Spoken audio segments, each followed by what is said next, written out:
fabricants se sont bien rendus compte du pouvoir au niveau du couple de la femme lors de l'achat, et c'est pour ça qu'ils soignent particulièrement la partie esthétique des produits, la couleur, bien sûr, la forme des produits avec beaucoup plus de rondeur. Les produits sont beaucoup moins anguleux que par le passé, parce qu'aujourd'hui, ce critère, alors quand on choisit un écran, bien entendu, il y a de multiples critères, comme la qualité d'image, je dirais la qualité de restitution, mais aussi le design qui fait partie, bien évidemment, du produit fini. Il faut bien imaginer qu'aujourd'hui, un téléviseur, on le montre. On le cachait il y a quelques années, aujourd'hui on le montre, et donc eh bien, que ce téléviseur s'intègre dans l'habitat est extrêmement important. Et la télévision, en fait, n'est pas arrivée très très tôt dans ma vie, puisque je crois que le premier téléviseur qu'ont acquis mes parents, ça devait être à la fin des années 60, donc on peut dire aux alentours de 68-69 peut-être.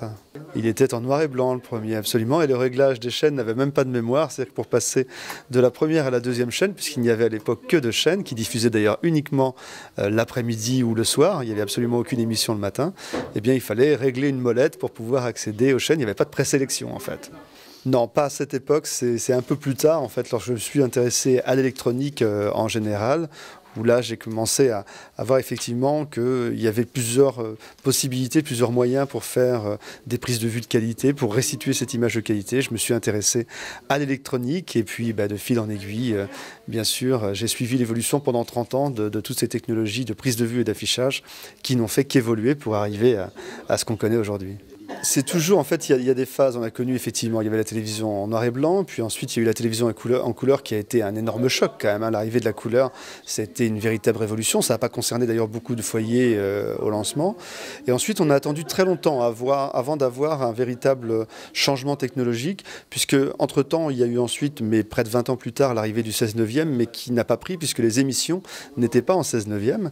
Et finalement, après la couleur, la véritable autre révolution a été arrivée de la TNT, qui amenait à la fois de la qualité et de la quantité. Pour une fois, c'était au bénéfice de la qualité d'image et de la qualité de son, et c'était au bénéfice du nombre de programmes que l'on pouvait recevoir. Ensuite, il y a eu une autre phase qui était l'arrivée de la TNT HD, qui malheureusement ne couvre pas encore toute la population, mais qui a amené une autre dimension où l'image est 5 fois plus définie quand même que sur le standard.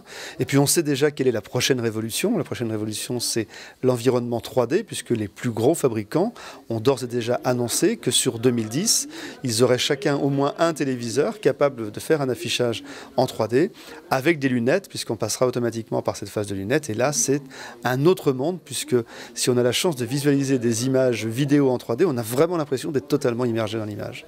Oui, j'ai la chance de pouvoir découvrir les produits par mon métier très très tôt, donc il y a plusieurs années déjà que j'ai pu voir des images en 3D, mais c'est depuis vraiment le tout début de cette année, grâce en fait à un salon international qui est très très important, qui se déroule chaque année à Las Vegas en début d'année, qui s'appelle le CES, le Consumer Electronics Show, où là on a vu des démonstrations à la fois 3D et des démonstrations en Full HD. C'était la première fois où on associait la dimension de la 3D en l'associant avec la très haute définition, ce qui n'était pas le cas avant, puisque toutes les images qu'on pouvait voir dans le passé étaient des images en basse définition. Alors, déjà, on s'étonne chaque jour. C'est-à-dire, chaque jour, on découvre. Il ne faut pas croire que, même si on a la possibilité, on a beaucoup de chance de découvrir en avant-première des produits. Lorsque je me déplace en Asie, c'est vrai que je vais pouvoir voir des produits entre 6 mois et 1 an avant leur commercialisation. Et même avoir la possibilité et le pouvoir, quelque part, de les faire évoluer par nos analyses. Donc ça, c'est quelque chose de fondamental.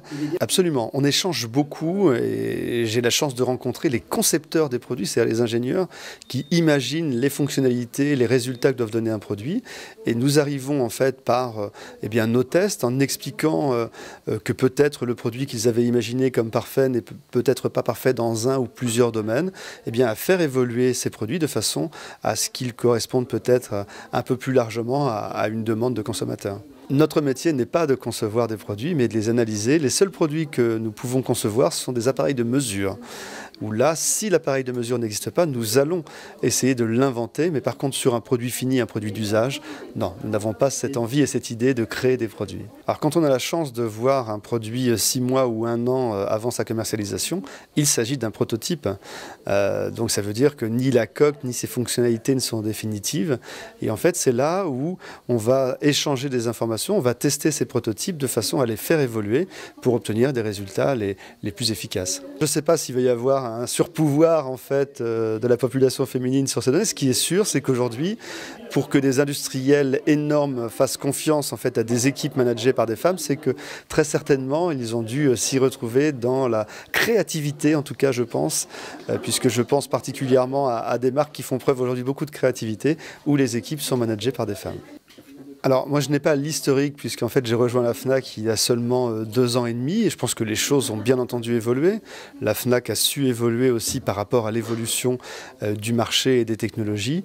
Mais en tout cas lorsque j'ai la chance de rencontrer les équipes sur place dans les magasins, c'est une chose qui pour moi est indispensable et j'essaie d'en faire une quinzaine ou une vingtaine chaque année. Je me rends compte que l'ADN de la Fnac, l'état d'esprit, la notion de respect du client, de l'adhésion du laboratoire, tout ceci sont des forces qui sont à mon avis uniques.